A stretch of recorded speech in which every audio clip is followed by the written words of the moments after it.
My name is Specialist Daniel Mabaza, and I'm with 3G. And I'm PFC Jacob Callio, and I'm with 1G. Today we conducted the Memorial Day jump to commemorate the 77 paratroopers who were with the unit who've passed on in the days. All of us on the jump today, we ended up jumping with name tags in our pockets in honor to remember them and commemorate their sacrifice that they made. In honor to commemorate them, it's very important for us to remember our heritage and where we came from. Unit history is always important, but more importantly, memorizing the soldiers who came before us and built the unit to what it is today, and helping us recognize the families who have lost their loved ones as well. It's a wonderful thing, it's a wonderful feeling to know that, hey, we come up in the footsteps of those that have gone before us. Yes, that they are fallen, but they are not forgotten at all. We do this to remember who they were, what they've served, the bigger picture they served, and everything they've done before we came into the force.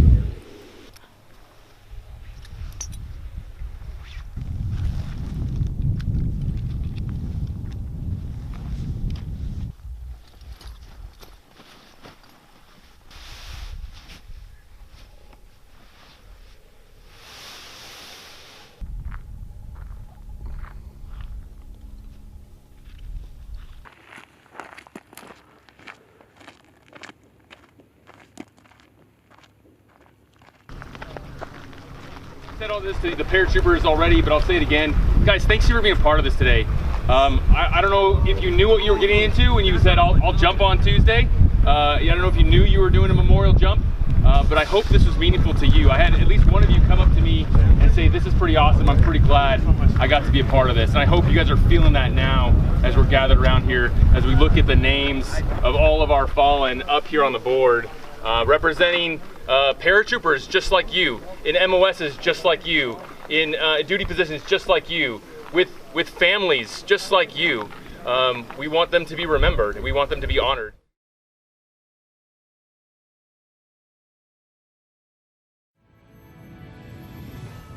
I once read that an America without soldiers would be like God without angels.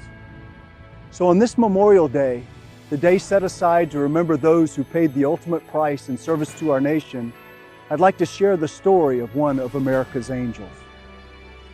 Corporal Bryant J. Luxmore, BJ to all who loved him, was a small-town son of Illinois. He was quiet and reserved, with a wicked sense of humor for those that were lucky enough to know him. His family meant everything to him. His mother Brenda, father Leonard, his brother and lifelong best friend Brock.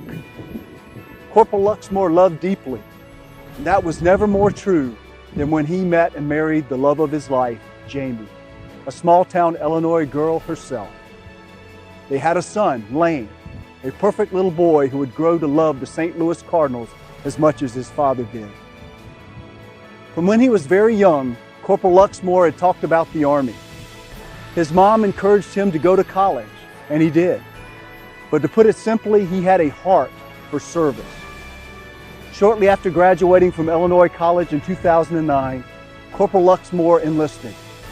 He and the Army were in instant agreement on where an athletic, hard-charging, methodical guy like him best fit, the infantry.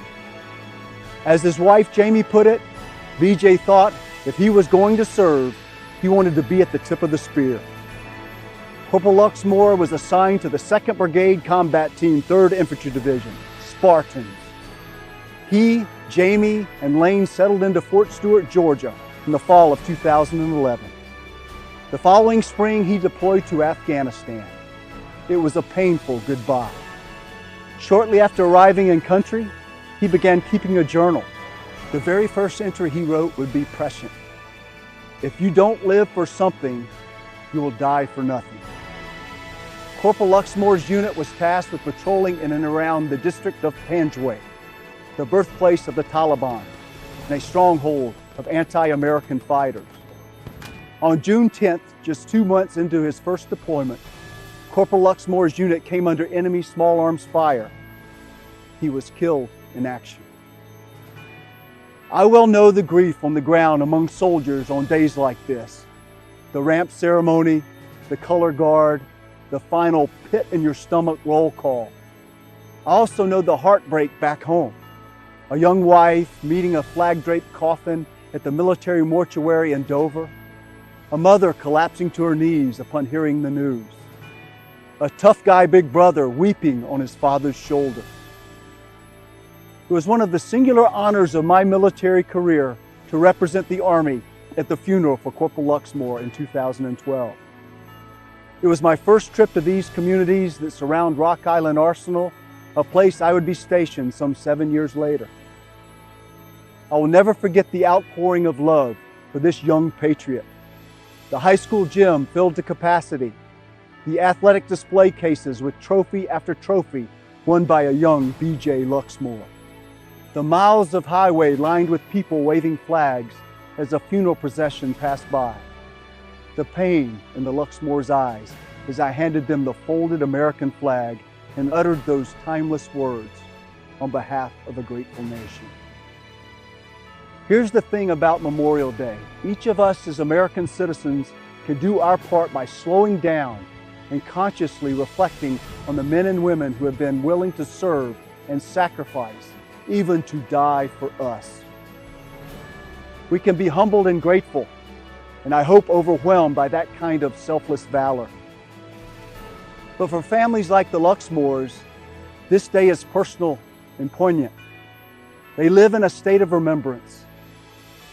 On this Memorial Day weekend, Brenda and Leonard Luxmore are grieving the recent death of Brenda's father.